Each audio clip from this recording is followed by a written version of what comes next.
Olá, bem-vindas a mais um Elas por Elas. A gente está muito feliz de estar aqui hoje. Hoje é a primeira edição desse semestre que tem uma convidada especial para conduzir a conversa hoje. Como vocês sabem, para aqueles que não sabem, aqui é um bate-papo, né? Uma coisa mais informal, para a gente falar de literatura de autoria feminina. Para dar mais visibilidade para as mulheres e para quem ainda tem uma lista muito de autores homens, para renovar essa lista e conhecer, né, mulheres maravilhosas, que a gente sempre traz aqui sugestões, a gente conversa sobre algumas obras específicas, e aqui é um ambiente que todas são bem-vindas, né? Então, se você é homem, também pode participar. Porque, às vezes, por conta do nome do nosso projeto de extensão, os homens ficam um pouco acanhados, né, para não participar, porque é elas por elas, que é só de autoria feminina. Mas, gente, são os homens que a gente quer aqui também, para eles lerem mais mulheres. Então, hoje eu também agradeço a participação do meu querido amigo Júlio, amigo, colega de trabalho. Muito bom ter o Júlio aqui hoje, né? Participando com a gente. Então, volte mais, Júlio. Não sei se. Eu acho que é a primeira vez que você está aqui com a gente, né, Júlio? Não estou conseguindo te ouvir. Acho que você está com o áudio desligado. Na verdade, o áudio dele está ligado, mas a gente não ouve. Não sei o que aconteceu. Enfim, daqui a pouquinho o Júlio fala com a gente, então. E aí, como hoje é especial, porque temos uma convidada maravilhosa para hoje, já conheço ela de alguns eventos, mas depois a Cris vai apresentá-la para vocês. Eu vou abrir, então, essa parte que normalmente a gente tem de curiosidades. Hoje não vai ser o mesmo script. Então, hoje eu vou convidar a Anne para vir divulgar um evento que ela está organizando, né, Anne? Então, você pode divulgar aqui para o pessoal. Tá ótimo, então. Então, boa noite novamente a todos. Um prazer falar com vocês, estar aqui mais uma vez, né? Então, vamos lá. Eu estou organizando, você acha que alguns já me conhecem, né? Eu sou professora do Estado, né, de língua portuguesa. Todos os anos, na escola, né, eu faço um projeto, pelo menos dois projetos por escola. Sempre um é o Varal de Poesias e sempre o outro que fica mais para o final do ano é a Noite Literária. E acontecerá o mês que vem, dia 30 de junho, portanto, aqui na Escola Vidal Vagnone, né? Aqui no bairro Eldorado, o projeto com os meus alunos do ensino médio, da EJA, tá? São adultos, né? Pessoal ali na idade de 40, 60 anos, né? De 40 a 60 anos. E aí nós discutimos, né, o tema do projeto. E chegamos à ideia, né, do projeto Pescador de Poesia. Aí foi ministrada as aulas, me senti muito Cris semana passada, né, falando sobre as ondas do Mar de Vigo. Quem me dera, Cris, quem me dera. Mas, né, então, assim, foi feito todo um trabalho, né, ainda está sendo feito, né, a partir das aulas virtuais, né, e no espaço da escola, no espaço físico, nós montaremos, né, o projeto lá como? Já que estamos falando de pescador de poesias, nós vamos simular o mar, né, barcos, hoje conseguimos varas de pesca, onde serão colocadas as poesias dos alunos, porque eles estão produzindo, né? Então, assim, vai ser feito todo um cenário, né? A partir do tema mar, pesca, né? Já que eles são esses pescadores de poesia, certo? E além da divulgação, né? Que vocês também será aberto a visita, tá? Agendado, mais para frente eu passo daí para vocês o contato, né, certinho, para poder fazer o agendamento, já que estamos aí vivendo essa pandemia, né?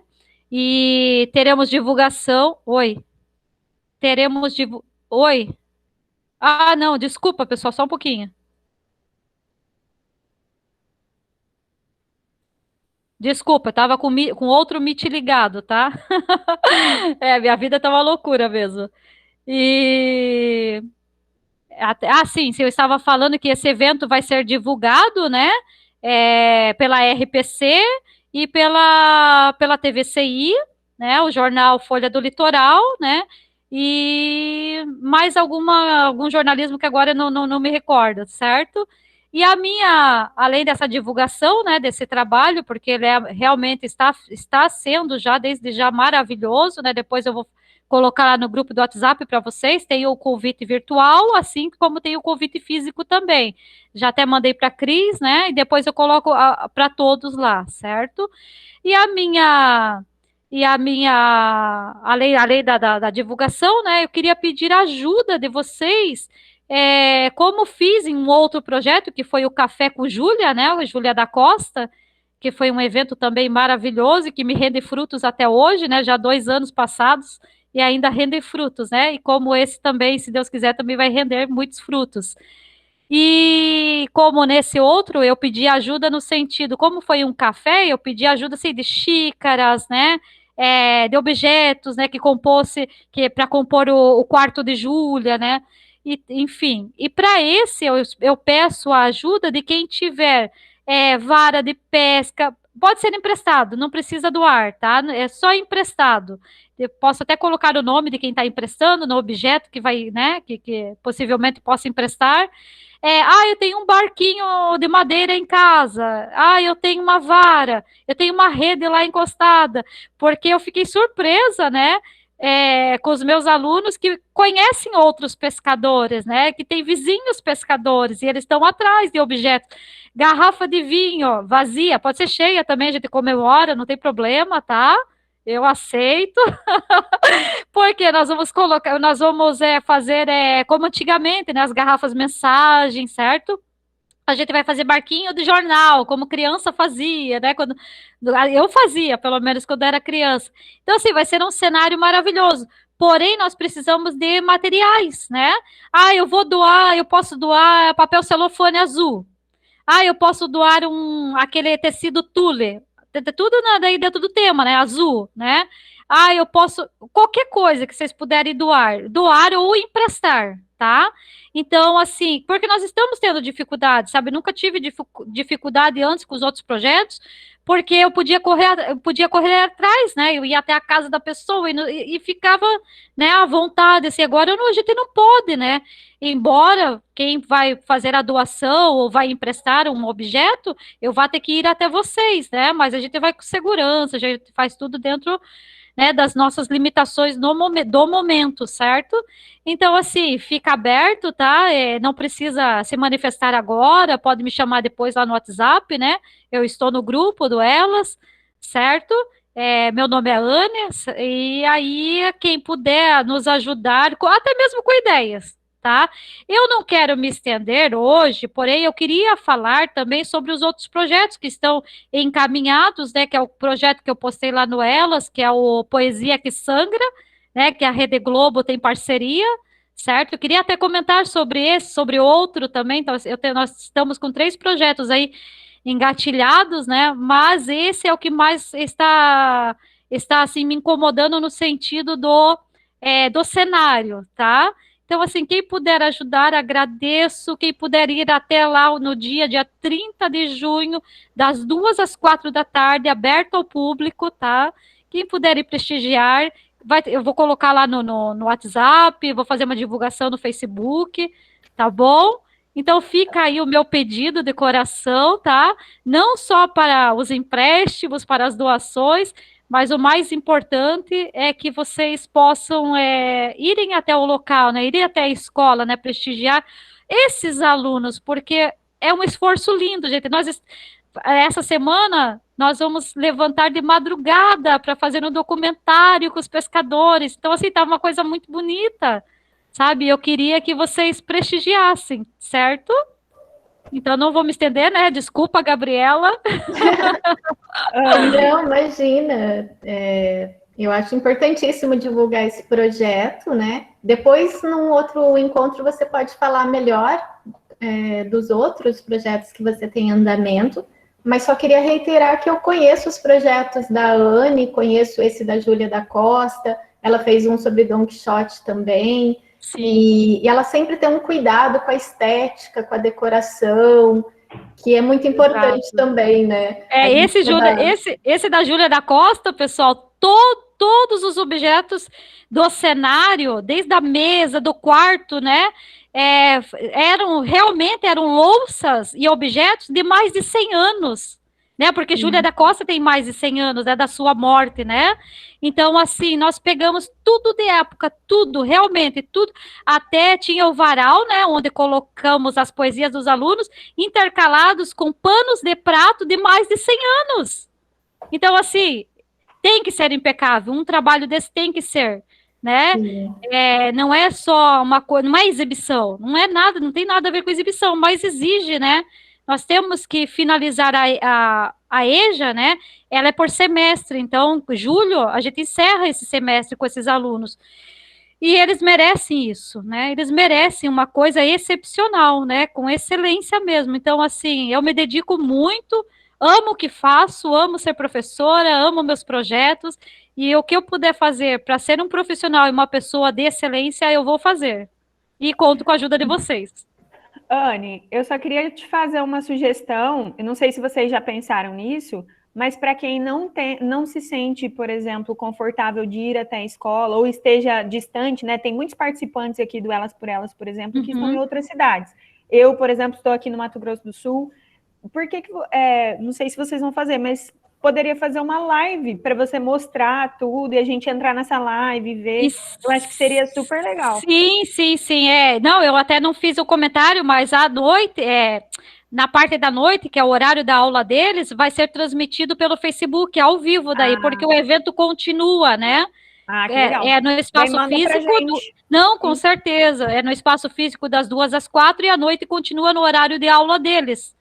Então, beleza, mas assim, então, claro, vou divulgar mais para frente, tá? Lá no próprio Elas, né? O grupo do Elas e no particular também, tá? Certo? Fechou, então. Aí obrigada, quem puder, Anne. Tá? Quem aí depois conseguir lembrar de alguma coisa que pode emprestar ou que pode doar, tá? Então é só me chamar lá no WhatsApp, certo? Me perdoe, tá? Aí eu vou ficar aqui mais um pouquinho, tá? Eu tenho aula daqui a pouco, mas eu vou fazer de tudo para ficar aqui. A gente agradece, Anne. Eu que agradeço. A sua divulgação e quem puder prestigiar, eu sei que vale muito a pena, porque eu conheço o trabalho da Anne, que é muito cuidadoso, de excelência mesmo, né? Obrigada, Cris. Então, a gente aguarda as informações, Anne. Com certeza. Tá bom, obrigada mais uma vez. De alguma forma. Tá bom, então obrigada mais uma vez, tá? De nada. Bom, então agora vamos dar sequência ao encontro. E eu vou fazer uma breve apresentação da Gabriela. Gabriela, desculpe, mas eu devia ter perguntado antes como que se pronuncia seu sobrenome, mas eu acho que é Gabriela Isabô. Isso, exatamente. Desculpe, tá? Eu vou te apresentar bem assim, brevemente, depois você fique à vontade para complementar algo que você queira, para se apresentar, né? Assim, falar alguma coisa sobre seus projetos, sua pesquisa, enfim. E essas informações eu peguei lá no seu Lattes, então só vou apresentar sobre a sua pesquisa de mestrado e de doutorado. A Gabriela fez mestrado e doutorado na Universidade Federal do Paraná. A pesquisa de mestrado dela foi sobre a representação da mulher no romance A Menina Morta, de Cornélio Pena. E depois, no doutorado, ela deu também sequência a essa pesquisa, eu imagino, né? Que foi um dos romances contemplados na sua pesquisa de doutorado, que foi sobre representação feminina em 5 romances da década de 50, e entre eles está A Menina Morta, e Corpo de Baile, O Lustre, e outros romances que foram ali escolhidos por você. E aí, fazendo uma pesquisa sobre você, eu descobri, não sabia disso, Gabriela, que você também é escritora, e foi contemplada recentemente com um prêmio da Secretaria de Comunicação Social e Cultura do Paraná, com um livro ilustrado, se não estou enganada, chamado A Jornada de Josefa, e foi contemplado com o prêmio Outras Palavras. Isso. Então, fiquei muito feliz de descobrir isso, porque não sabia dessa sua faceta de escritora. E agora eu passo a palavra para você, agradecendo mais uma vez a sua presença. E só para dizer, eu fiquei muito feliz com o tema que você escolheu, falar sobre a Maria Firmina dos Reis, porque no nosso último encontro do Elas por Elas, foi bem na semana da abolição, né? Foi dia 11 de maio, se não me engano. E o tema do nosso encontro foi voltado para a questão da escrita da mulher negra, né? Da representação das mulheres negras na literatura. Nós falamos um pouco disso. E fiquei muito feliz com essa escolha, porque, de certa maneira, complementa o nosso encontro anterior, porque você vai falar dessa extraordinária... Opa, tem um trem aí passando. Essa extraordinária escritora, né, que é considerada por muitos como a primeira autora a publicar um romance e de autoria negra, que é importantíssimo, né? Então, fiquei muito feliz com essa escolha e passo a palavra para você conduzir aí a sua fala, tá? E já agradecendo mais uma vez. Eu vou ligar, mas eu não sei se ele não vai apitar de novo aqui. Mas barulho de trem é uma delícia, eu amo barulho de trem, então pode ficar tranquila. É que é bem na frente. Então, eu vou começar. Então, que legal que você achou. Então, a gente ganhou, fui eu e a ilustradora, né, que é minha amiga, que é a Nilce Paiva. Nós ganhamos o prêmio. A gente está nessa empreitada, sabe, de trabalhar com literatura infantil e também literatura adulta. Na verdade, a gente ganhou o prêmio, não é uma literatura infantil, então é um livro para adultos, né? Então, assim, eu tenho uma relação com a Unespar bem grande, né? Então, eu gosto muito da professora Kátia, né, que dá aula aí, ela foi minha professora, e ela me apresentou o conto da Marina Colasanti, né, que é a moça tecelã. E aí eu faço, esse livro, ele é um pouco, faz intertextualidade com esse livro, com esse conto da Marina Colasanti, e é para mulheres adultas, e principalmente em situação de violência doméstica. Então, a gente está muito ansioso para sair esse livro rápido, ele vai ser publicado, né, pela prefeitura, e porque as ilustrações ficaram muito lindas, né, foi tudo feito à mão, de forma bem artesanal, e o texto, ele é bem legal, assim, ficou bem interessante, sabe? E a gente está nessa empreitada de fazer essa forma de literatura. A gente considera que a literatura pode ser ilustrada para adultos, né? Então, fazer esses livros-álbuns. Então, foi bem bacana. Meu marido também, a gente tem um pé aqui e um pé em Paranaguá. Então, meu marido é professor no Instituto Federal de Paranaguá já, há 10 anos, né? Então, é um pouquinho aqui em Curitiba e um pouquinho aí. Daí, ele sobe e desce quase todos os dias, não agora na pandemia, né? E aí, é isso, a gente tem um carinho enorme. E aí você falou um pouquinho sobre a minha tese, eu vou falar só um pouquinho sobre o que eu tratei, né? Então, eu peguei 3 autores homens e 3 autoras mulheres, né? Foi um pouco problemático, né? Um pouco, tensiona muitas coisas, então eu estava falando de representação feminina, então escrita por 3 homens, né? E também por 3 mulheres. Você vai ver ali que no final da tese, ali, ela foi publicada depois, e como eu terminei ela, fica só 2 autoras, mas eu vou explicar por que aconteceu isso, né? E aí eu estudei o Cornélio Pena, né, Menina Morta, Lúcio Cardoso, que é a Crônica da Casa Assassinada, aí o Corpo de Baile do Guimarães Rosa, o Lustre da Clarice, Cabra Cega da Lúcia Miguel Pereira, e a ideia era falar sobre Carolina Maria de Jesus, né, o Quarto de Despejo. Embora seja meio contraditório falar sobre representação, é meio complicado falar sobre representações da perspectiva masculina, mas eu considero que 1930 é uma virada, e isso que é bem importante, até para entender a Maria Firmina dos Reis, né, que tem uma virada em 30 na representação do outro, na representação do subalterno, né, e quando eu falo subalterno, eu lembro da Spivak, né, pode o subalterno falar. E em 30 tem essa virada na literatura brasileira, né? Então, não só a mulher passa a ser representada de forma mais séria, né, de forma com mais atenção e com mais cuidado, porque ela era representada, né, sempre foi na literatura, sempre foi muito tema, esse que é o problema. A gente sempre foi muito tema na literatura, mas sempre de uma forma muito tipificada, né, como um modelo de conduta né, ou de castigo. Então, a gente ou era virtuosa, ou se a gente errasse no caminho, daí vinha aquele legado todo de castigos, né? Então, tinha essa dualidade na representação da mulher, né? Ou era santa, ou era prostituta, né? Então, em 30, essa questão começa a mudar, e por isso que é importante, né? 30. E as que eu analiso, as escritoras e os escritores são em 50, então é uma maior seriedade, ainda maior, né? Então, Cornélio Pena é A Menina Morta, para quem não leu ainda, é um romance incrível, né? Ele é maravilhoso, em relação à representação da mulher e dos negros e negras, né? Então, ele fala muito sobre isso, ele é bem pouco conhecido. Então, eu falei dele no mestrado, e falei, não consegui falar tudo, tem que continuar. Então, eu continuei no doutorado. Porque quando ele publicou, em 30 também tinha outro problema, era muito dual, né? Ou você era de esquerda, ou você era de direita. O Cornélio Pena, ele era católico, então era escritor católico, ele não tinha nenhuma relação com a esquerda, então as editoras viram ele com maus olhos, né? Acharam que ele era reacionário, que fazia literatura pedagógica, essa coisa toda, né? E aí isso foi um erro, né, do período, porque é uma literatura incrível, muito sensível, muito humana.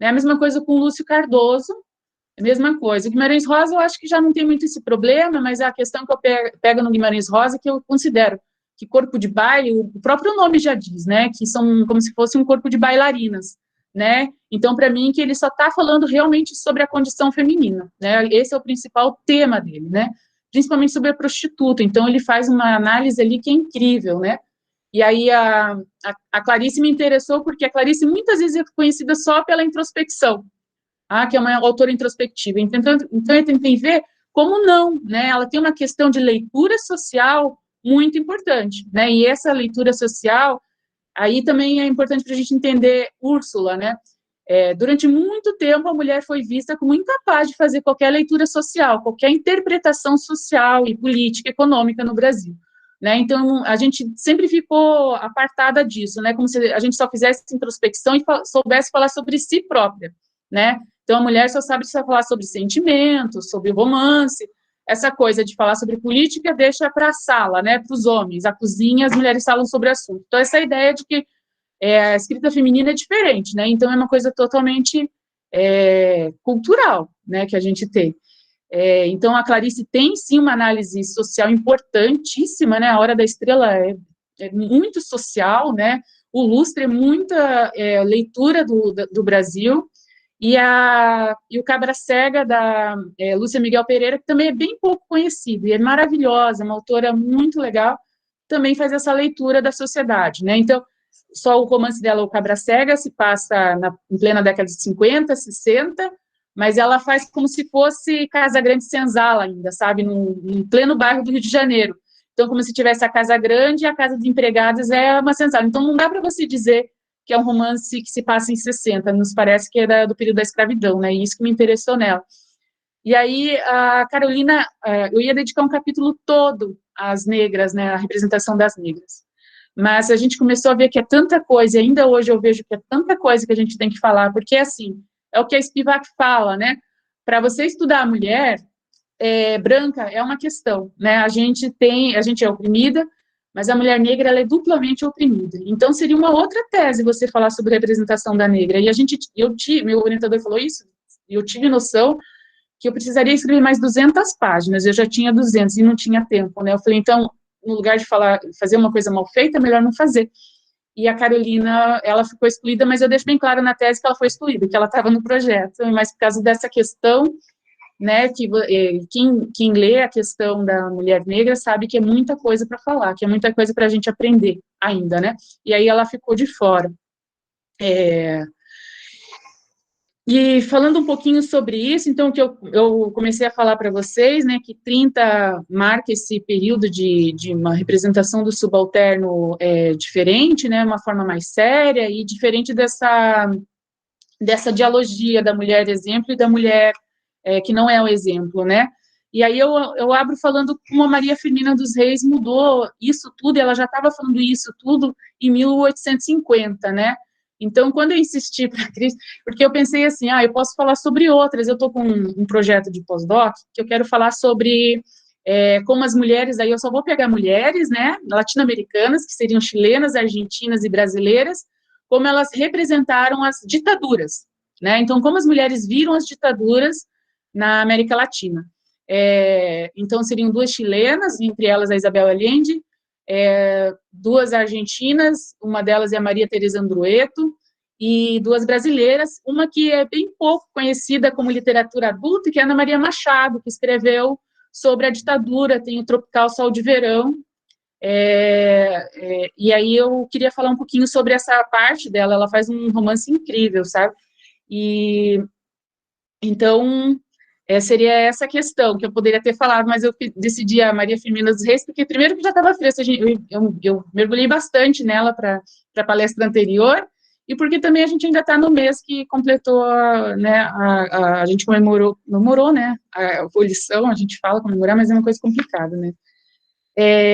Então, eu acho, e vale a pena, e é muito pouco conhecido. Então, o primeiro contato que eu tive com a Maria Firmina dos Reis não foi no curso de letras, né, isso que é o mais doido, né, que a gente pode pensar. Foi no curso de história, né, então foi uma professora do curso de história que apresentou, né, o romance Úrsula, e eu já estava no doutorado, né, no primeiro ano de doutorado, com o projeto andando, e o processo foi o seguinte, eu estava com um projeto, foi aprovado um projeto, e aí quando eu fiz a disciplina com essa professora, eu descobri que eu tinha muitos erros no projeto, né, e erros em relação à escrita feminina, né, e a me debruçar sobre o tema da escrita feminina. Então, eu pegava 3 autores homens, eu ia ficar só com esses 3 autores homens, né, e aí eu comecei a ver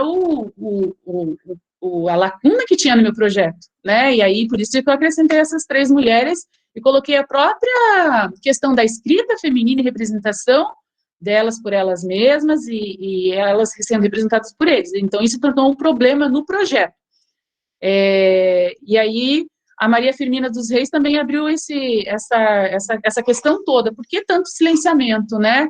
E como que é essa mulher maranhense, né? Ela, no interior do Maranhão, ela morou durante muito tempo, morou em São Luís também, mas conseguiu romper com tantas barreiras. A Spivak fala em 2 barreiras de opressão, né, e de isolamento e silenciamento, mas se a gente pensar, né, que ela era ainda, a Maria Firmina dos Reis escreveu em plena escravidão, né, sendo negra, morando poxa, o que era o Maranhão, né, no século XIX, né, o que era isso, né, e ela conseguia escrever, ela participava ativamente em jornais, então ela escrevia em jornais, ela não escreveu só Úrsula, ela escreveu também um conto que se chama Gupeva, também escreveu, o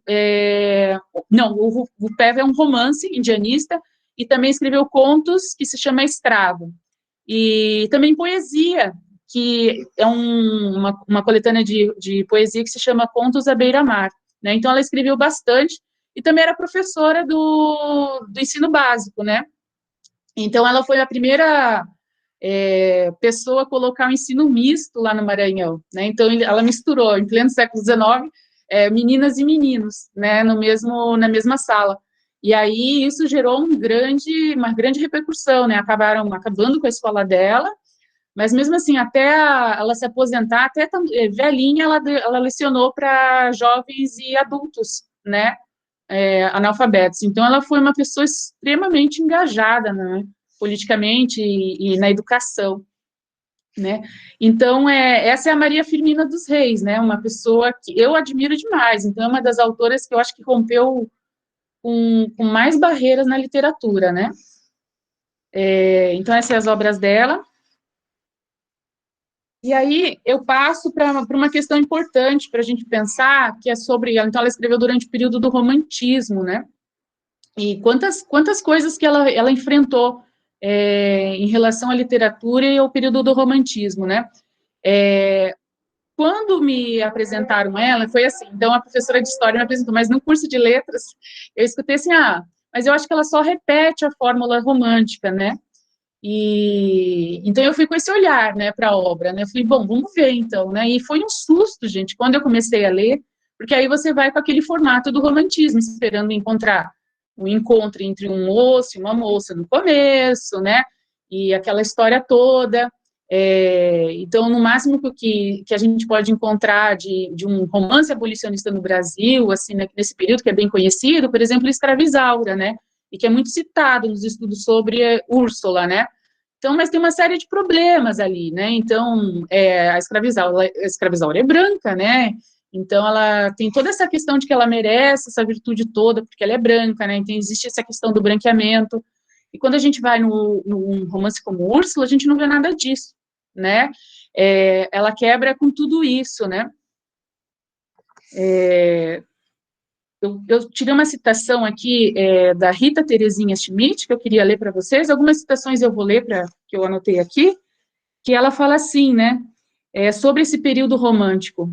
Um artificialismo igualitário, forjado pela ideologia do branqueamento emergente no período, né? Então, existia no período do romantismo, primeiro que o Brasil estava começando a se pensar o que era ser o brasileiro, né? Então, existia nesse período, na segunda metade do século XIX, de encontrar o que era a gente, né? O que será que é o brasileiro? É o português? É o negro? É o índio, né? Então, o que é esse indivíduo que a gente chama de brasileiro, né? Então, assim, existia muitas compêndios e muitos dicionários e muitos centros de estudo que estavam fazendo coletânea cheia de autores homens, né, brancos, para dizer que esse que era o brasileiro ilustre, né? Então, eles chamavam assim, nomes ilustres da literatura brasileira. Então, tinha essa questão, né, de descobrir o que era ser o brasileiro, né? E geralmente era o homem branco, né? Até a mulher branca ficava de fora, então raramente ela tinha voz, né? Então, as mulheres negras e os homens negros eram totalmente apagados, né? Então, é um processo que a gente chama, para descobrir o que é brasileiro, existe esse processo de branqueamento, né? De apagar essa história indígena e essa história negra, né? O indígena, muitos teóricos falam que ainda ele recebeu alguma luz por conta desse bom selvagem, né? Então, aí ele já era mais tematizado. Agora, o negro, ele foi totalmente apagado, né? Então, a ideia era essa, né? Gabriela, deixa eu só Pode fazer falar. um comentário, desculpa atrapalhar aí Imagine. o ritmo da sua fala, mas essa questão do branqueamento, assim, vários escritores, inclusive o Machado de Assis, sofreu um processo de branqueamento, né, que foi muito polêmico, inclusive, há um tempo atrás. E algum tempo, assim, faz um tempo considerável, eu vi uma live, e um dos assuntos da live era a Maria Firmina dos Reis, e nessa live o pesquisador apontou também que ela sofreu uma espécie de branqueamento, porque até ele fez assim um convite para todos que estavam ali participando para colocar no Google Maria Firmina dos Reis e colocar imagens. E uma das primeiras imagens que aparece é dela, é uma imagem um pouco amarelada, mas ela toda aristocrática, né, com o colo, inclusive, assim, meio de fora, e com um certo branqueamento, né, da pele. E é muito interessante perceber, né, que essa imagem correu na época. Inclusive, uma das pesquisadoras que estava nessa live, ela disse assim, que quando visitou Guimarães, que é a cidade onde a Maria Firmina nasceu, na prefeitura da cidade tinha uma imagem dela praticamente branca, e a pesquisadora meio que falou, olha, ela é negra, né? Como é que vocês colocam aqui onde ela nasceu e tal? E aí tinha uma história, eu não me lembro direito, mas que foi um presente, e aí não quiseram não colocar na parede porque ia meio parecer chato para quem deu o presente, coisa política, assim, sabe? Então, isso que você está falando é muito interessante, né? Porque ela publicou numa época em que havia um patriarcalismo muito forte.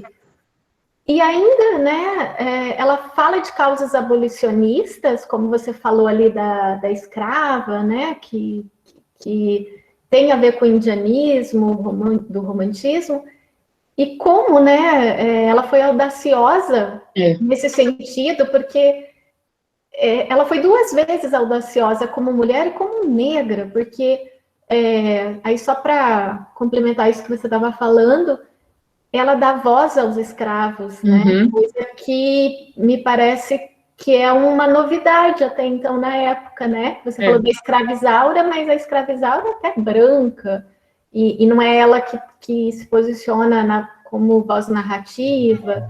Então, eu achei muito interessante isso que você falou dessa questão aí da presença dela nesse momento, que foi importantíssima, e como que ela foi corajosa, né? Eu acho muita ousadia, assim, não é ousadia, não sei, mas muita coragem, né? Então, quando ela publica o Úrsula, em muitos livros, quando você vai, acho que se vocês prestarem atenção em livros de mulheres, né, existe o prólogo ali, a introdução, né, elas sempre se desculpam muito de estar escrevendo, né, diz que ainda hoje, né, eu participo de um grupo de escrita criativa, as mulheres se desculpam muito, sabe? Eu já participei de bancas também, a gente parece que está invadindo um terreno que não é nosso, e aí vem toda essa desculpa, né? Tentando dizer que não queria ser grande coisa, e ela faz tudo isso, né? Então, prestem atenção, como é interessante isso, sabe? Você prestar atenção nas introduções, né? De mulheres. E é isso, ela foi, e ela coloca, ela publica o romance dela em 59, e ela não coloca o nome dela, ela publica com pseudônimo, e ela coloca só assim, uma maranhense, né, que ela não quer colocar o nome, e começa toda essa questão, né, então eu acho, e por isso que eu acho muito interessante, sabe, eu acho que ela merece um lugar. Eu acredito, eu sempre falo até no ensino médio, por que não ler Maria Firmina dos Reis com os alunos, né? É um romance acessível como a Moreninha, como Escravizaura, né? Não tem por que não ler, né? E na graduação eu diria que é obrigatório, a gente está lendo romantismo, eu não fui apresentada na graduação, mas eu acho que é obrigatório ler Maria Firmina dos Reis, né? Então, isso que você disse também, ela dá voz para o escravizado, né? Ela também, o que é interessante de ver, ela repudia uma narrativa heróica do negro, né? Assim, de colocar uma questão de como se quase que fosse um herói. Porque tem muitas coisas por detrás disso, né? Então, eu peguei um texto que é da Eliane Marx, que, primeiro eu vou falar aqui, a primeira vez que eu li o romance dela, eu li num Xerox, né? Então, porque não tinha edição mais, né? Isso foi em 2015, primeira vez que eu tive contato com a Maria Firmina dos Reis. Então, era uma fotocópia que era da editora Mulheres, e a maioria dos livros da editora Mulheres já estão esgotados, né? E aí, a editora, esse mês eu comprei dessa editora, que é a editora Zuc. Eu vou mostrar para vocês que vale bastante a pena comprar esse livro. Então, ele divide 100 páginas só de prefácio e de textos sobre o romance. E entre esses textos, o mais extenso é da Eliane Marx, e é maravilhoso o texto dela, sabe? Então, para quem quer entender um pouco mais sobre eu acho que foi o texto mais esclarecedor que eu já li, né? Uma mulher negra, uma pesquisadora negra, e isso que eu fiz no doutorado, de não fazer o capítulo mal feito, eu tenho, sabe quando você fala, ainda bem que eu acertei, porque, gente, é muita coisa, e quando ela vai falando, você vê um mundo de referências que a gente não tem, e de coisas que a gente tem como certo e não está certo, né? Tá tudo errado, na verdade, a gente tem que repensar bastante coisa. E ela que diz isso, né? Então, ela não se baseia, ela não faz um romance heróico, né? Ela não coloca lá como o Túlio, que é um dos personagens principais, como se fosse um rei que foi retirado da África. Porque existe muito isso, e em muitos romances que falam sobre abolição em outros países, colocam o negro como se fosse um rei, uma princesa, né? Qual que é o problema disso, né? De você destacar e como se só esse que era rei ou essa que era princesa merecesse algum grau de humanidade, né? O outro resto não precisa, é tratado como animal, né? Então, tem muitos romances, e ela cita das colônias francesas, né? Alguns romances que foi feito isso. Então, o narrador, ele joga alguma virtude no personagem negro, ou porque ele é forte, né? E ela cita o Peri, né? Que é capaz de matar uma onça. Então, ele merece porque ele tem alguma característica europeia, que é a valentia. Então, ele merece a virtude, que é uma coisa dos brancos, né? Então, isso é bem interessante. Então, você merece alguma virtude dos brancos representado, porque você é uma princesa, né, na verdade, ou você foi uma rainha lá na África. Ela disse, não, a Maria Firmina dos Reis começa negando por isso. Túlio é um personagem normal, é um escravo, né, e ela humaniza esse escravo. Né, então, isso já é uma outra quebra de paradigma do romantismo, né, inclusive de outros países. Então, assim, agora eu vou falar um pouquinho sobre o romance e sobre a narrativa em si, né? Então, a história, eu não vou falar tudo da história, e ela tem bastante coisa para ser falada, mas é a história de várias coisas, na verdade, né? Então, eu diria que a história principal é sobre o Túlio, sobre a Susana e sobre o Antero, né? Que são 3 negros. Esses ganham a voz principal e eu acho que esses ficam salientes, né? Mas se você quiser olhar como falam, é um formato romântico, então você pode ver o romance entre 2 brancos, né? Que tem ali. Mas aí sim, mas tudo é muito complicado, né? Então, ela quebra todas as representações. Então, eu diria que ela também é rica na representação da própria mulher branca, né? Então, não falam muito disso, né? Mas a própria mulher branca e a mocinha da história, ela é representada de uma forma diferente, né? Então, mesmo nos romances convencionais, a mulher branca que merece um amor completo e com um mocinho virtuoso é aquela mulher rica, né? Com pai, com mãe de uma família bem convencional, né? A nossa personagem ali não tem nada de convencional, então a mãe é mãe solteira, né? Ela não é casada, né? E mesmo assim ela não tem dote, porque ela é muito pobre, né? Mas mesmo assim o romance dos dois ele é feito, né? E os vilões, os grandes vilões na história são os homens brancos, né? Então são 2 indivíduos que ameaçam ali a vida do restante dos personagens da obra, né? E aí daí se destaca então esse Túlio. A narrativa começa com a abertura do romance, com o Túlio, né, que é um escravo. E já a abertura é muito interessante, eu queria falar um pouquinho sobre ela. O primeiro capítulo, então, se chama Duas Almas Generosas, né, então já diz muita coisa, né, então, diferente de Iracema, não é um encontro, isso a gente tem que pensar bastante, né, e tem uma outra coisa interessante que a Eliane Marx fala, e eu não tinha percebido na primeira leitura, né, não é encontro da Iracema com um europeu, não é o encontro de um europeu, ou então, né, de uma mulher com um homem, como sempre acontece. É o encontro de 2 homens, né? E aí ela faz uma leitura muito interessante, né, Eliane Marx? Ela fala assim, a Maria Firmina dos Reis, ela nega o branqueamento, né? Porque, por exemplo, do encontro da Iracema, esqueci o nome do personagem principal. E com o Martim, eu acho que né? Eu não me lembro. Eu também não recordo. Fugiu. E nasce um filho, né? E esse filho, ele vem dessa espécie de pacto entre o indígena e o branco, e uma espécie de norte para o que é pensar o brasileiro, né? Aqui não tem essa questão, porque 2 homens não gera fruto nenhum, né? Então, ela vai parar de pensar nessa coisa da mestiçagem e do branqueamento, e ela vai pensar muito mais nas questões dessas relações sociais. Então, do encontro com esses 2 homens, o homem negro, vai surgir um diálogo, né? Vai surgir uma conversa que fala muito sobre o Brasil, né? Então, assim, quando eu estava lendo a primeira vez, eu pensei assim, bom, é a cena do negro andando, né? Ela já disse que ele é um escravo, e ele está andando para buscar água numa fonte, e ele encontra um homem branco desacordado, né? Que o cavalo caiu em cima dele, esmagou o pé dele, e ele bateu a cabeça e desacordou.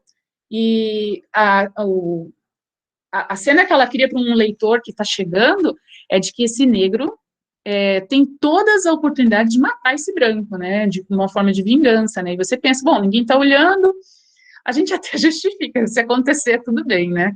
Como leitor, você pensa, tudo bem, esse branco fez muita coisa para esse escravo, né? Representando, né, os brancos fizeram muita coisa para os escravos. Esse, em específico, não fez nada, né? Porque eles não se conhecem ainda. E aí começa toda a introspecção do Túlio, né? Essa introspecção que a Cris falou, que é muito importante, né? Então, ela dá voz para o negro. A gente tem a visão, a gente tem não só a fala do negro, como a introspecção, a gente sabe o que ele está pensando, né? E isso é muito inovador, né? Eu vou ler só um trechinho, só para ter uma noção do que é isso, né?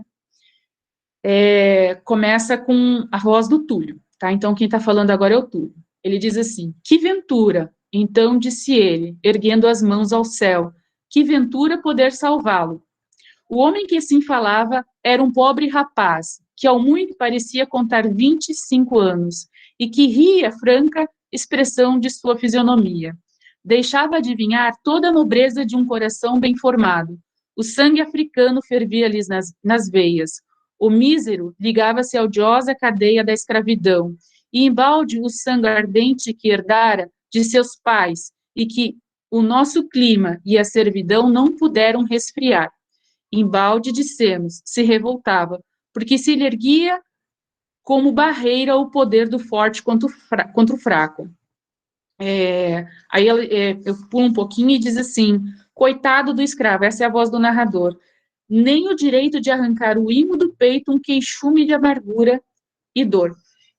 Então, assim, aqui ela já começa falando, né, o quanto a escravidão, né, desse negro não conseguiu tirar a humanidade dele, né, e nem os sentimentos mais nobres, né, então o que ele faz é salvar o rapaz com todo o cuidado, né.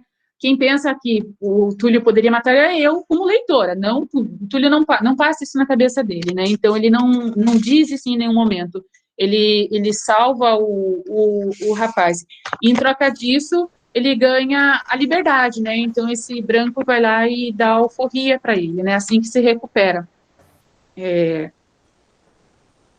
Gabriela, você lendo esse trecho, eu acho que a gente até fez juntas essa disciplina de romance rural do século XIX, e nós lemos Vítimas Algozes. Exatamente. Que perspectiva diferente que a Maria Firmina dos Reis coloca aí, né, dessa humanização, dessa alma gentil, nobre do escravo, em relação a esses personagens de Vítimas Algozes. Quem não leu, eu acho que também é um bom livro para se conhecer, né? E você falou, né, dessa questão de por que não ler no ensino médio? Olha que perspectiva diferente em relação a outros romances, ou outras temáticas, ou até o clássico navio negreiro, né, que sem querer tirar o mérito aqui do texto, mas é uma visão de fora, né, distante, que o Castro Alves faz de toda essa problemática. E aqui, por esse trechinho que você leu, já nos dá uma visão completamente diferente dessa perspectiva do escravo, porque não é só a voz dele, mas o próprio narrador já tem uma simpatia, se compadece, né? E mostra uma almas gêmeas, você falou o nome do... Não, generosas. Almas generosas? 2 almas generosas. Ela coloca os dois como iguais, né? Não sei de onde eu tirei gêmeos, mas olha essa ideia de irmandade, né, entre o branco e o negro, 2 almas. Então, acho que só o título aí também já nos dá uma visão completamente diferente disso que ela quer retratar, né, da figura do escravo como irmão, como companheiro, como igual ao branco, uma alma igual ao do branco e não inferior, né? Exatamente, Cris, e é isso que muitos falam em vários textos, em vários artigos eles comentam, né, que ela coloca em situação de igualdade, né, e na verdade a queda de humanidade só acontece quando o branco é o algoz, né, então são os brancos que escravizam, que perdem a humanidade, se tornam bárbaros, esses sim são bárbaros, né, agora o negro e o branco, a mulher branca, não, quando estão em par de igualdade como os dois, né?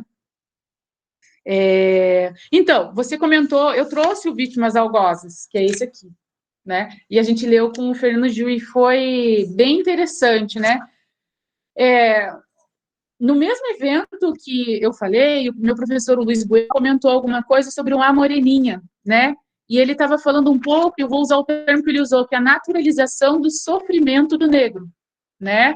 Então, existia, nesse período, uma certa, que é isso que ele fala, que é uma naturalização, está tudo bem do negro ser escravo. Então, até a Eliane Marx fala, era uma junção, o negro é escravo, o negro não existe vida do negro sem o seu senhor, né? Então, como se não existisse uma vida antes disso, né? Esse foi o meu outro choque quando eu li a Maria Firmina dos Reis, e isso eu acho um pouco complicado, sabe? Eu gosto de ser sincera, na minha perspectiva de leitora, sabe? Quando você leva certos choques, você fala, nossa, né? Mas por que eu pensava assim? Porque na literatura, como você não dá passado para o negro, então você não fala muito da terra que ele saiu, você não fala da África, você não fala da vida dele antes de entrar no navio negreiro. É como pairava a ideia, e isso até nos livros de história, de como se ele vivesse como bicho na África, e tem gente que fala capturar, que eu acho uma palavra muito cruel. Ah, foi lá capturado. Ele não foi capturado, ele foi sequestrado, né? Se você tira uma pessoa de um lugar, você sequestra ela, né? Então, ele é um ser humano. E então, na literatura, pairava essa ideia que estava vivendo como bicho, foi pego e tudo bem, aí parece que fica meio que justificado, tá tudo bem, ele não tinha grande vida, vivia em tribo, né, o índio também vivia em tribo, não tinha muito grau de humanização, então durante muito tempo foi isso. O que ela faz? Ela dá vida anterior para esse negro, né, então a parte que eu quero falar depois um pouquinho, que é da Susana, que é uma negra que aparece aqui no romance, que eu acho que é uma das maiores figuras que tem no romance, é mais incrível ainda, porque ela fala como ela foi sequestrada, né? Então, como que ela foi retirada? O que ela estava fazendo naquele dia? E aí eu falei, nossa, porque na minha cabeça estava incrustada essa ideia, né, de que a literatura passa, que estava... Não que eu pensasse que estava tudo bem, mas porque a imagem que passa, a literatura que estava tudo bem, porque eles eram quase que bichos. E é essa naturalização que foi se construindo, que a gente carrega ainda, gente. Quantos anos depois a gente vê 20 pessoas mortas no Jacarezinho e tá tudo bem, fica meio que normatizado e justificado, né? Então, eu sempre digo que o Brasil, ele sofre ainda desse problema dessa normatização e dessa normalização do sofrimento negro, né? Porque é bem isso, se fossem 20 brancos em Ipanema, não teria o mesmo teor, né? O Vítimas Algozes, que a Cris falou, é esse aqui, que é do Joaquim Manuel de Macedo. O Bueno fala um pouquinho sobre a Moreninha, e ele já percebe na Moreninha essa normalização, né? Esse sofrimento meio que dado por certo, assim. Então, é um momento que o Augusto, né, que é o namorado da Moreninha, bate no escravo dele, né, bate num criado dele, umas palmatórias, né, e acha tudo bem, ele vai para frente, né, só que quando a Moreninha fala que vai bater nele, aí ele fala, não, vai doer, dele dói, mas no criado não dói, né, então essa questão já está meio ali. Ele não quis, né, chamar o Joaquim Manuel de Macedo de racista, e acho que não sei se a gente pode dizer isso, teria que ler toda a obra com cuidado, mas Vítimas Algozes é uma obra muito complicada, né? Então, quando a gente pensa em abolição, a gente acha que é uma coisa só. Essa é outra questão, né, que eu carreguei por muito tempo. E eu acho muito, muito importante a discussão negra nessa situação. Quem fez a abolição, né? Porque a gente esquece de um monte de protagonismo negro para gerar a própria abolição, né? A Eliane Marx, nesse prefácio, então, por isso que eu falei que é muito importante. Ela fala, por exemplo, da revolta dos malés, que eu desconhecia. Então, a gente aprende na escola, no ensino médio, que tinha a revolta dos farroupilhas e um monte de revolta que envolve um homem branco, né, e envolve a elite. Mas a revolta dos malés foi uma das maiores revoltas de negros muçulmanos, né, aí outra coisa que eu também falei, poxa, eu não sabia disso, né, que vieram negros muçulmanos e eles eram extremamente alfabetizados, eles escreviam muito bem, né, porque a gente sempre tem como se o negro fosse analfabeto. E aí ela fala sobre isso, eles eram alfabetizados e eles se comunicavam por papéis, né, pela escrita, para fazer toda essa revolta. E a gente perde tudo isso. Então, existiam vários tipos de abolição, né, existiu a abolição foi por vários motivos, né, então teve todo o protagonismo negro nisso, né, e existiam vertentes, por exemplo, o Joaquim Manuel de Macedo, ele tinha um propósito de abolição, era muito higienista, né, que a gente chama. Então, assim, ele queria que os negros fossem libertos, para quê? Para ficar longe dos brancos. Então, aí vem essa proposta de branqueamento. Então, para que eles ficassem mais distantes possíveis e que os brancos ficassem mais isolados, porque os negros poderiam desmoralizar os brancos, poderiam,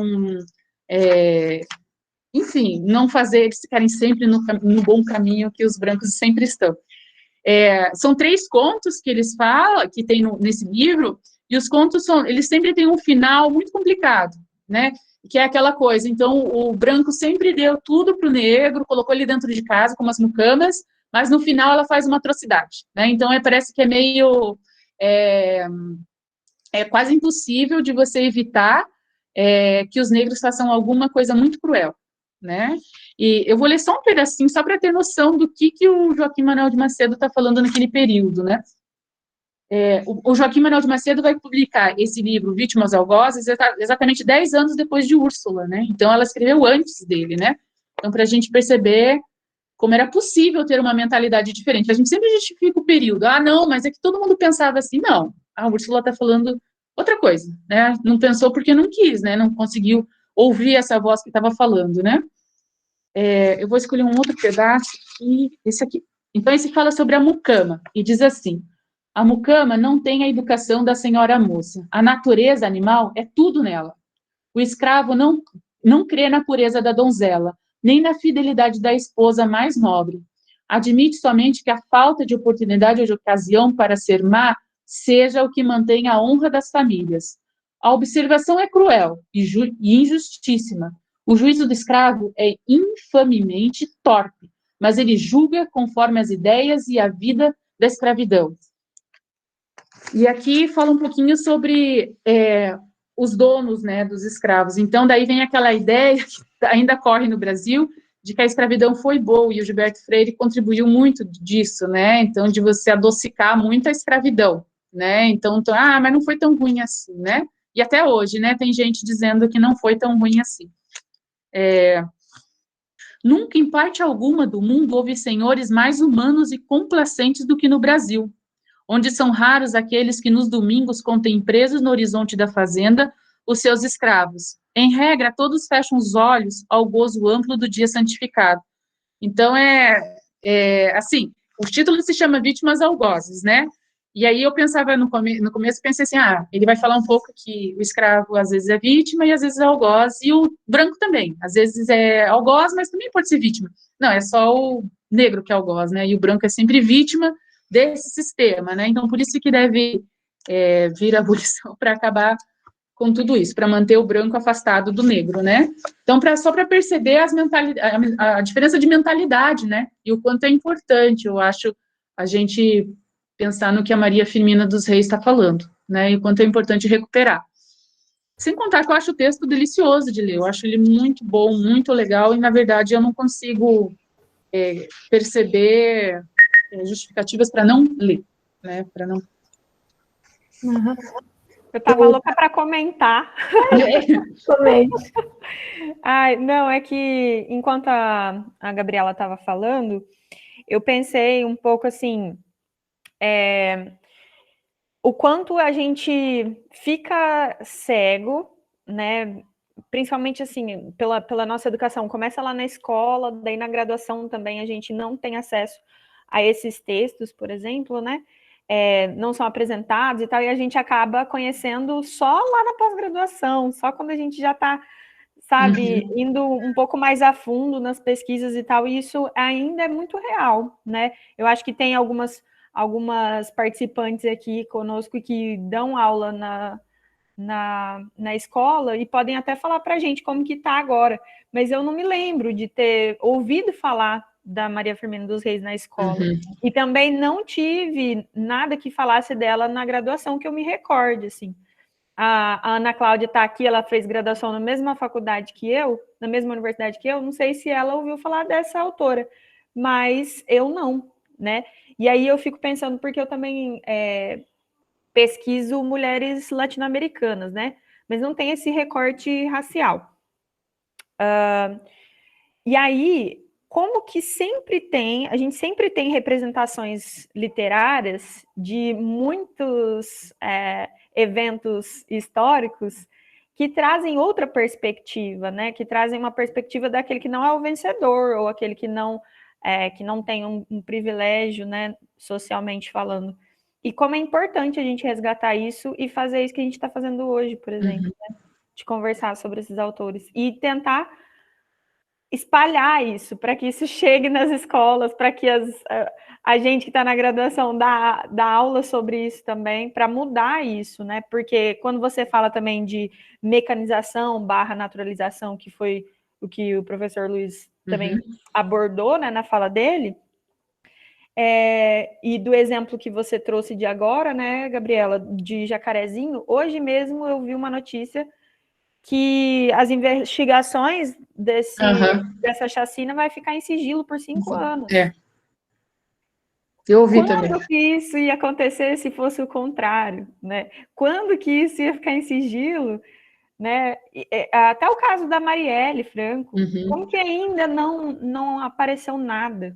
Eu fico indignada, porque as coisas, quando elas não têm a cor negra, quando não é preto, é tudo muito mais agilizado, é mais rápido, parece que tem um valor maior, né? E eu fico muito indignada com essas coisas, né? Como diz Gil do Vigor, eu fico indignada com isso, né? Mas olha, que bom, Gabi, que você falou. Ai, desculpa, eu já até te chamei de Gabi, tô me sentindo. Imagine! Eu fico muito feliz, assim, que você tenha falado dessa autora hoje para nós. Ela tem que ser conhecida, né? Eu não li Úrsula ainda, eu já ouvi você falar dela, já está na minha lista, mas a minha vida está tão atropelada, mas eu vou ler Úrsula ainda esse ano. É uma meta para mim. Eu fui ler, você vê, eu fui ler só no doutorado, fui conhecer, e essa que deixa a gente doido, assim, você fala, nossa, quanto tempo, gente. Por isso que o pessoal tem que ler antes do ensino médio, né? E a gente, como professor do ensino médio, tem que propor essa leitura. E acho que também é importante, né, marcar a presença dela não só como escritora, mas como uma mulher atuante politicamente naquela sociedade provinciana ainda do interior do Maranhão, mas como que ela fez a diferença naquele cenário, porque ela se tornou a primeira mulher a passar no concurso público para ocupar um cargo do magistério, né, uma mulher negra, na época ainda que a escravatura reinava no país. E daí você até comentou que ela criou uma escola mista, que deve ter sido, eu imagino, né, deve ter sido um choque, porque até então as escolas eram para meninas, e aquela educação que a gente sabe, né, voltada para uma educação mais religiosa, para um universo mais doméstico. Às vezes tinha até aula de piano, francês, mas voltado para como comportamento social, para entretenimento, enfim, né? Não era ensinar piano para ser uma grande musicista, compositora, mas era para tocar no salão, na festa, ou falar francês para falar coisinhas bonitinhas num evento social, né? Então, eu imagino como que é importante conhecer não só a história dela como escritora, como você está ressaltando aí esse romance Úrsula, que também eu confesso que eu não li, mas está na minha lista já há um tempo, mas eu não estou dando conta da minha lista. Mas sabe qual é o problema, a posição dela como mulher, né, na sociedade. Porque eu acho assim, que até então, como eu comentei, não tinha nem fotocópia. Tipo, se você queria, você tinha que correr atrás de uma fotocópia, quem passou foi a professora, né? Olha só, essa nova edição saiu em 2018 só, né? Então você não tinha acesso, né? Nem acesso físico ao livro tinha. Agora o Júlio acabou de passar ali um link que é gratuito, o Romance Úrsula, para baixar, né, no Kindle, parece. Só que eu tô já muito inclinada a comprar essa versão que você mostrou hoje. Eu também adorei essa capa. E tá super acessível ali, né? Pelo que eu vi, parece que você encontra até por R$26. E esses artigos que vêm antes de começar a obra, eu achei muito importante o trabalho dele, sabe? Ele foi bem legal, para conhecer um pouco sobre a obra. E também, né, Gabriela, eu pesquisei que o romance Úrsula, ele ficou esquecido durante quase um século, ele só foi... não se usa essa palavra, eu sei, resgatado, né? Que é uma palavra que é criticada, né? Porque quem resgata é bombeiro. Mas eu não, assim, foi recuperado, não sei qual palavra que poderia ser mais usada nesse universo, mas ele foi assim, recuperado do silenciamento na década de 70 apenas. Que aí eu li que teve umas edições nessa época, né? Por conta aí dessa redescoberta desse romance que tinha ficado lá, escondido. Inclusive, ele foi descoberto num sebo no Rio de Janeiro. Foi bem ocasional, assim, foi um professor, foi um crítico literário, na verdade, e ele descobriu o romance, por acaso, num sebo, em 1970, se eu não me engano, acho que foi 1970 também, não faz muito tempo. E aí ele também foi essa descoberta, ele achou maravilhoso, né, incrível, e fez essas novas edições, né, mas pelo que eu entendi foram poucas, né, e já esgotou rapidamente as edições que ele encaminhou. E eu fico pensando assim, poxa, mas quase que foi perdido totalmente, né, se não fosse achar um exemplar, né, a gente talvez nem conheceria ainda. Pois né, ou quantos não foram perdidos, né? Quantas mulheres não foram perdidas?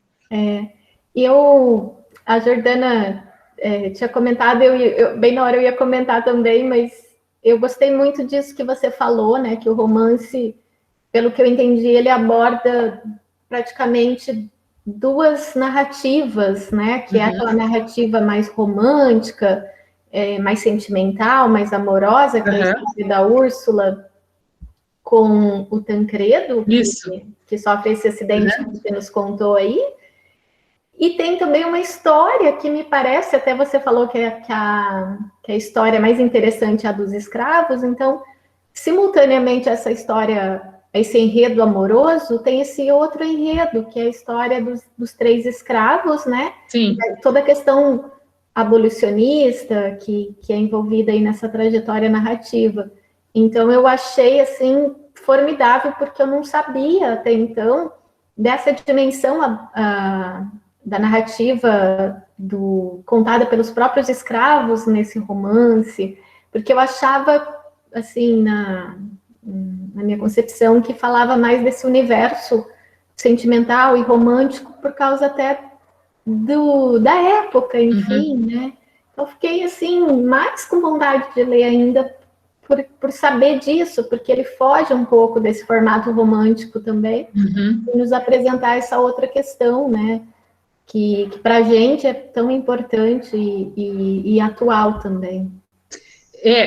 Mesmo no romance que tem entre a Úrsula e o Tancredo, tem várias questões que eu acho que ela está querendo tocar, Cris, e ela...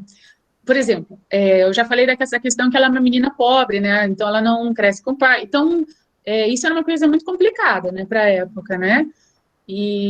Mas tem uma questão do estupro, né? Que tem uma metáfora muito complicada que diz sobre... E aí é um homem branco, né? Que é um primo, um tio dela, que ela está no meio da mata, e aí tem uma questão com uma pomba, com um pássaro branco, e aí... pelo que os críticos falam, que era muito ousado, mas existe essa noção de que ela é estuprada nessa floresta por esse tio, né? E mesmo assim o Tancredo também continua, não tem essa... Ela quebra aquela coisa com a virgindade da mulher, sabe? Então, tem essa questão toda, que é bem interessante também. Não dá para afirmar, né? Uma metáfora.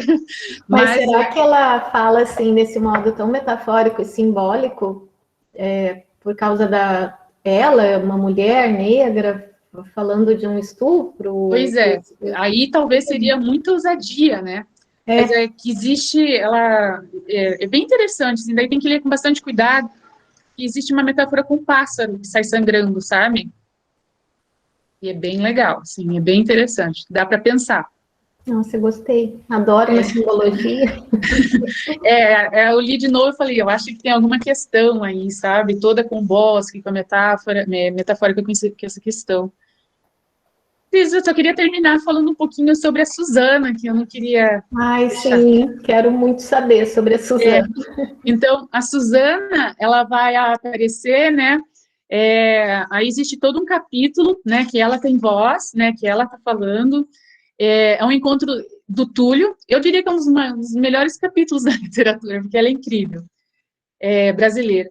Então, o Túlio, porque às vezes você para pensar, mas o Túlio ele é muito grato, né, por ter recebido essa carta de alforria, e você pensa, tá, mas tá tudo bem, né, aí é tensionar demais, e ela vai um pouco mais além, porque a própria Maria Firmina dos Reis vai tensionar essa gratidão toda que o Túlio tem por esse homem branco, né, eu falo, não acredito, né, que ela vai fazer isso ainda, né, e isso acontece quando o Túlio vai contar para essa negra Suzana, que cuidou dele durante muitos anos, que agora ele é livre. E aí ela fala, livre? O que você está falando, né? Não estou entendendo. E ela diz assim, e aí o romance se torna genial, né? Eu vou ler só um pedacinho para a gente ter noção do que ela diz. Ela diz assim, essa é a voz da negra Suzana, né? Sim, para que estás lágrimas? Dizes bem, elas são inúteis, Deus meu, mas é um tributo de saudade, que não posso deixar de render a tudo quanto me foi caro. Liberdade, liberdade. Ali eu a gozei, na minha mocidade, continuou Suzana com amargura. Túlio, meu filho, ninguém a gozou mais ampla, não houve mulher alguma mais ditosa do que eu, tranquila no seio da felicidade. Via despontar o sol rutilante e ardente no meu país, e louca de prazer a essa hora matinal, em que tudo aí respira amor. Eu corria as descarnadas e arenosas praias, e aí com minhas jovens companheiras, brincando alegres, com o sorriso nos lábios, a paz no coração, divagávamos em busca das 1000 conchinhas que bordam as brancas areias daquelas vastas praias. Ah, meu filho, mais tarde deram-me em matrimônio a um homem que amei com a luz dos meus olhos. E como penhor dessa união veio uma filha querida, com quem me revia, em quem tinha depositado todo o amor da minha alma.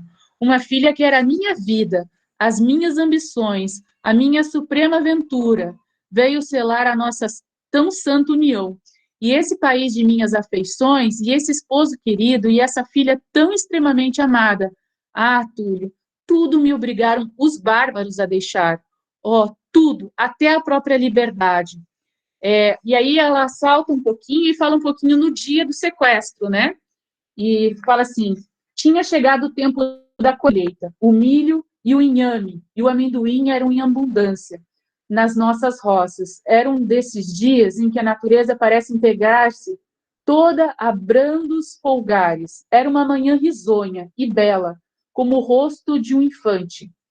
Entretanto, eu tinha um peso enorme no coração. Sim, eu estava triste e não sabia a que atribuir minha tristeza.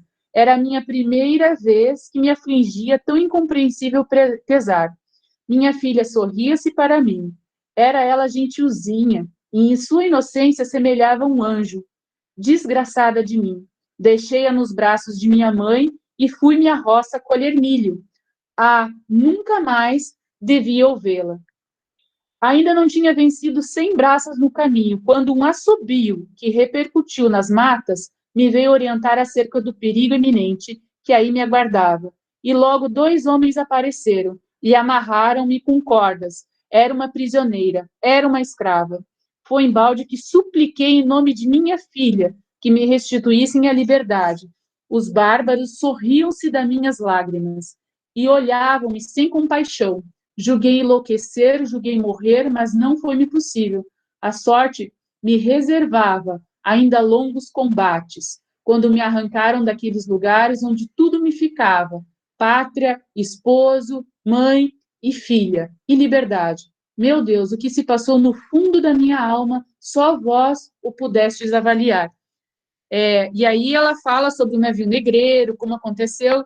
Então, assim, eu acho que essa é uma das partes mais lindas, né? Então, que ela fala o que ela estava fazendo, como que era a filha, como que era o casamento, né? Como que ela tocava a vida dela, né? E como que era esse navio. Então, e aí ela tensiona o que esse Túlio fala. E aí fica nisso, né? Então, tudo bem, Túlio, você está muito feliz, mas a tua alegria, né, por você estar liberto, na verdade, não é uma liberdade que você ganhou, né? Então, é uma lucidez assim, que você fica, caramba, né? Tinha voz, estava gritando nesse período, né? Que eu acho que é isso que a gente pensa, né? Quando a gente fala de silenciamento. Na verdade, tinham pessoas gritando, só que a gente não queria ouvir, né? O homem branco não queria ouvir essa questão toda, né? Mas tinha gente gritando sim, né? E isso que é o mais complicado. Eu só queria fechar, Cris, com duas passagens que a Eliane Marx coloca, e ela cita um outro crítico, ela diz assim: Diogo parte do pressuposto de que Maria Firmina dos Reis, antes de ser uma pioneira, inspirada e isolada nas letras por integrar a sociedade fechada e patriarcal do interior do Maranhão oitocentista, travou um diálogo estético e ideológico com os clássicos fundadores da literatura brasileira do século XIX, abrindo novos elos na tradição literária e participando da fundação da denominada literatura feminina. Né? Então, como ela inaugurou, né, uma questão importante, como ela foi pioneira nesse sentido, né? A outra parte que ela diz assim: destaca-se a ousadia literária de Maria Firmina dos Reis, antecipa em 80 anos o movimento da negritude, e que apenas é encontrado paralelo no século XX, né? Então, toda essa questão eu acho de fundamental importância, né? Então, e justifica a leitura, né? Agora, né, dela.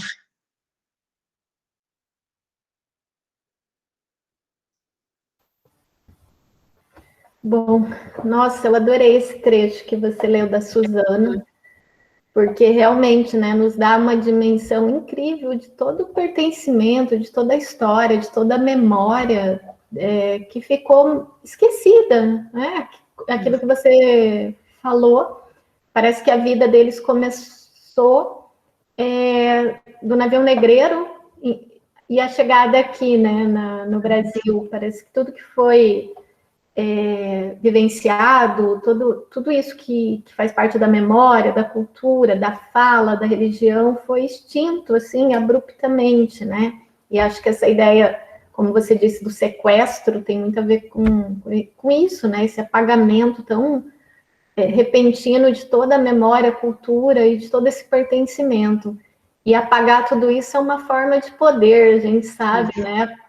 Anular o outro, silenciar, inferiorizar. Então, tem toda uma questão de poder nesse apagamento do outro e disso, né?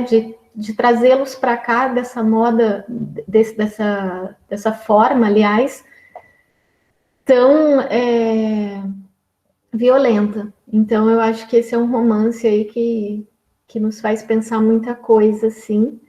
E adorei a sua fala, seus apontamentos, os trechos que você leu do romance, acho que foram bem pontuais aí, e deu mais vontade de ler. Então, agora a gente tem um tempinho para alguns comentários ou perguntas, se alguém quer fazer. Eu tenho uma, mas eu vou deixar aí um instante, se alguém quiser falar alguma coisa, fique à vontade.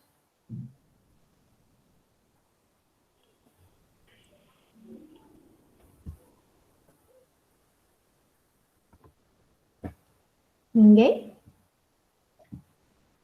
Você sabe se esse livro foi publicado em folhetim? Não, ele não foi em folhetim, pelo que entendi, foi uma publicação de um livro mesmo. Mas ela publicava em jornais também. Parece que contos e poesias, daí sim. Uhum. A minha pergunta era até sobre a questão da publicação também, vou pegar aí o embalo. Não sei se você saberia dizer, Gabriela, porque o romance foi publicado com pseudônimo, uma maranhense, por uma autora, vivendo ainda numa província muito patriarcal, ainda escravocrata, então, além de ser mulher negra. Como que foi? Não sei se você sabe, assim, a publicação de Úrsula, como que o livro foi publicado? Ela tinha meios financeiros de publicar? ela recebeu ajuda, e se isso teve algum impacto, não sei se você teria essa informação, ou se tem essa informação na época, se, por exemplo, o livro foi aceito ou foi criticado, não sei, fiquei curiosa nessa questão mesmo, por causa da coragem dela de falar desses temas, né? Então, ela é muito humilde na apresentação dela, né? Então, ela fala que é uma humilde maranhense.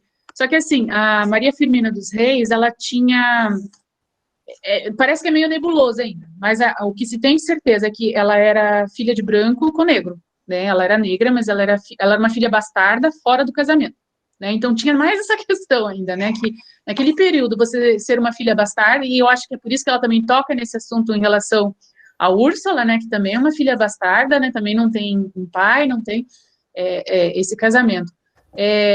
Então, ela tinha essa questão, mas só que ela tinha contato com alguns parentes brancos, né, e alguns nomes ilustres da literatura maranhense. Então, ela tinha essa possibilidade, se não me engano, era uma tia que ela tinha contato e que tinha muitos livros em casa, né, então ela era uma pessoa, assim, muito bem letrada. Ela lia muito, né, e ela tinha contato com muitos escritores do período, né, então ela era muito culta, assim, né, então pelo que entendi, ela era uma pessoa muito, e pelo que você percebe aqui, pela forma como ela aborda e as questões que ela traz, você sabe que não é uma coisa simples, né, não é que querer conceder uma questão.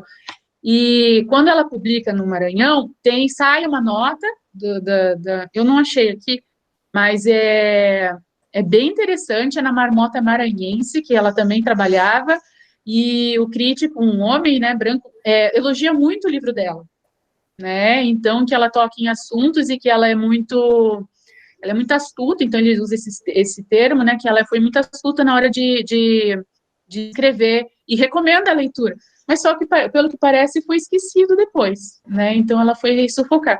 E também pensar numa literatura no século XIX, produzida no Maranhão, né, você pensa nesse isolamento, né, não foi no Rio e São Paulo, né, foi foi longe, né, então tem mais isso, né, então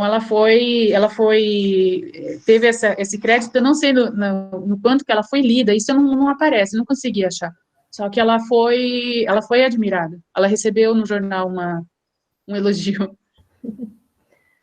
Interessante, né, porque como você falou, ela está tão distante do centro político, cultural, literário da época, e com uma escrita tão inédita, tão original, né? Tão à frente ainda do seu tempo, quase. Sim. O que um dos críticos fala, né, ela adianta em 80 anos muitas questões que a gente vai discutir, né, que a gente ainda está discutindo, então é muito tempo, né, é muita coisa. Bom, então acho que se ninguém tiver algum comentário ou alguma pergunta, nós vamos encerrar. Dou-lhe uma, dou-lhe duas. Será que dá para me ouvir? Sim! Não, eu só queria agradecer que a Jordana falou, né, me mencionou lá no comecinho da reunião, né?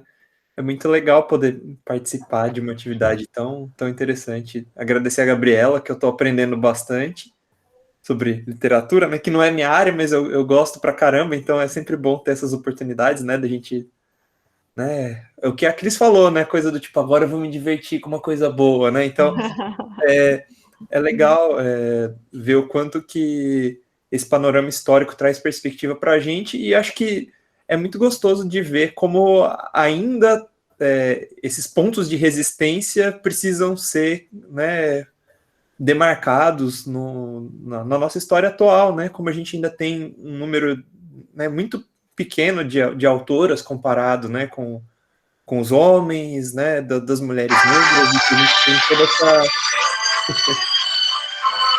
Um minutinho, gente. Fica à vontade.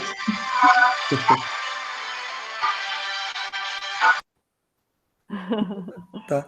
Bom, mas era só isso mesmo, era só dizer o quanto foi legal, assim, poder aprender mais um pouco e...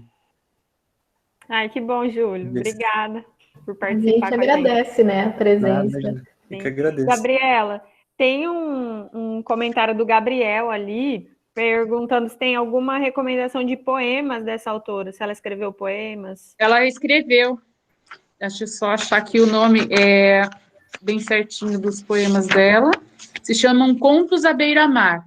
Eu não consegui achar na estante, mas pode ser que exista na internet alguma coisa, né, publicado. E ela Contos à publicou Beira-Mar. Contos à Beira-Mar, e é de 1871. Beleza. Esse conto A Escrava, você conhece? Você Não, eu não chegou a ler? conheço. Esse, ela disse que é indigenista, eu fiquei curiosa para ler também. Esse eu não conheço. Pois é, eu li a sinopse dele e diz, né, que é uma rede abolicionista que ajuda os escravos fugitivos e auxilia na compra da sua liberdade. Eu achei isso muito interessante. Daí, e como é um conto, eu acho que deve ser... Eu não procurei se ele está disponível na internet. Mas eu também não Gente, eu acabei de mandar o link aqui no chat do Contos da Beira-Mar em PDF, tá? Santo Júlio. O Júlio é nosso... o rápido oficial de livros. Thank you. Ai, valeu. Eu fiquei bastante curiosa também para ler esse, porque por causa da temática mesmo, né? Júlia, se achar escrava, já deixa aqui pra gente também. Eu vou procurar. Tá bom. E eu acho que eu vou reiterar isso que o Júlio falou, né? Ele falou que não é da área da literatura, mas está aqui aprendendo. A gente, né, eu, a Jordana, apesar de ser da área da literatura, eu não trabalho com literatura brasileira há anos, e também, né, eu não tive a chance de conhecer esse romance nem na graduação.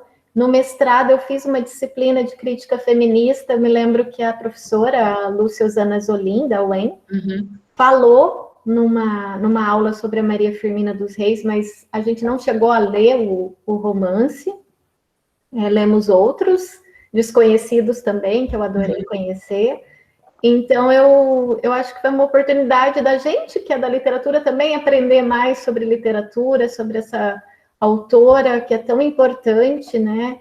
E tão esquecida, até pela academia, pela própria academia. Então, acho que esse encontro aqui é importante por isso, né? Para nos colocar em contato com essas escritoras que a gente também não conhece, tá, Júlio? Então, estamos aqui todos em pé de igualdade, aprendendo com a Gabriela.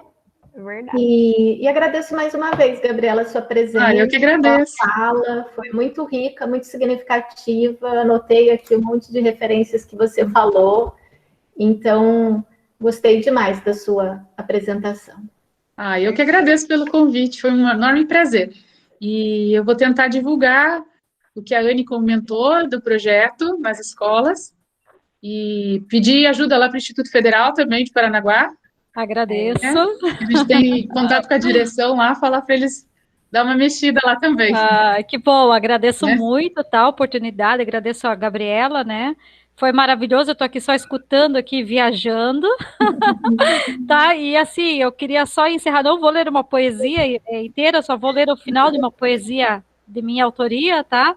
Que é o amor de uma branca com negro, né? Aproveitando já o tema, né? Então, só o finalzinho da minha poesia, tá? É sensualidade, como sempre, né? Então, diz assim: não sabia ele que dentro da minha escuridão ele era o que mais de transparente me excedia. Esse é o final da poesia, tá?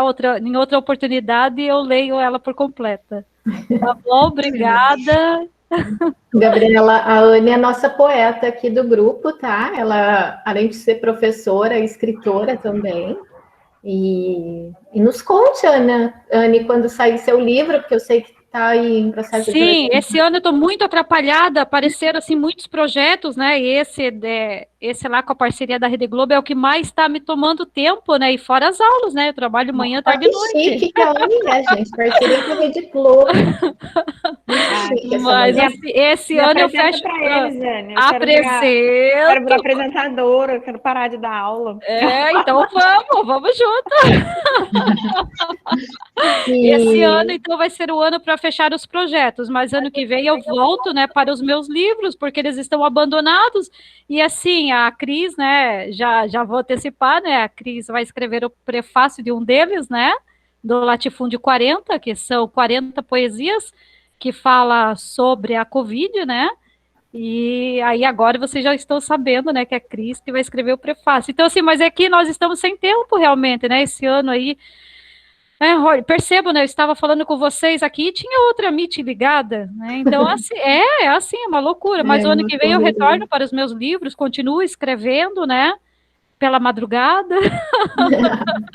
Mas é isso, olha, agradeço demais, tá bom? A oportunidade de ter falado do meu projeto, espero ter mais oportunidade, que vocês também, assim, possam estar envolvidos comigo, né? E nesses projetos, né? Porque eu não quero estar sozinha, né? Ninguém quer se sentir sozinho. E quando eu for para a Globo, né, Jordana? Levar a Jordana junto, né? Brincadeiras à parte, obrigada, tá? Tenham todos uma boa noite. Obrigada, Gabriela. Foi um prazer. E eu quero finalizar, Gabriela, estendendo o convite. Quando você quiser participar, novamente, os encontros desse grupo acontecem quinzenalmente, toda terça, às 5h30.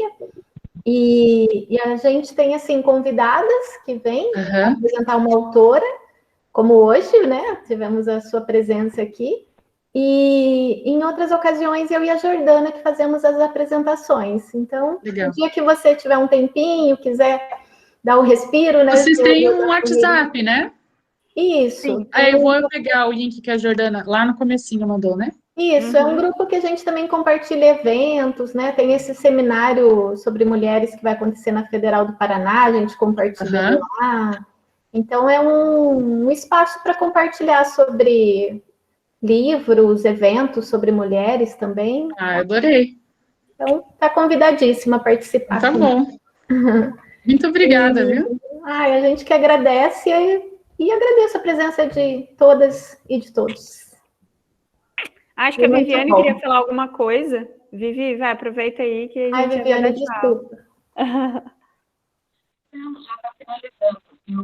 É bem rápido. Só gostaria de agradecer muito a Gabriela, porque, enfim, agora em aulas para o ensino médio sobre romantismo, eu não formo mais esse seguido do Úrsula, da Maria Felipe. E, assim, eu preciso agradecer. Viviane, a gente quase não consegue te ouvir. O seu áudio está meio falhando. Pelo que eu entendi, ela falou que ela é professora, né? Isso, ela vai dar um romantismo e vai falar sobre foi isso que eu entendi. Isso mesmo. Assim como o Cortiço, para mim, foi uma obra importante para falar sobre a desumanização, né, enfim, que acontecia no período contemplado como naturalismo aí. No romantismo agora, eu vou considerar muito Úrsula, sabe? Então, eu agradeço bastante o seu trabalho, divulgar esse trabalho para a gente. Com certeza, eu trabalharei com essa obra. Legal. Que bom. Que bom.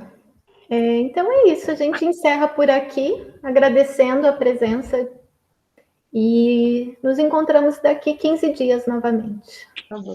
Beijo, Obrigada, gente. Se cuidem. Foi muito bom. Obrigada. Tchau. Tchau. Tchau, gente. Tchau, amiga. Tchau. Vou fazer um café. Eu também. Tchau, gente.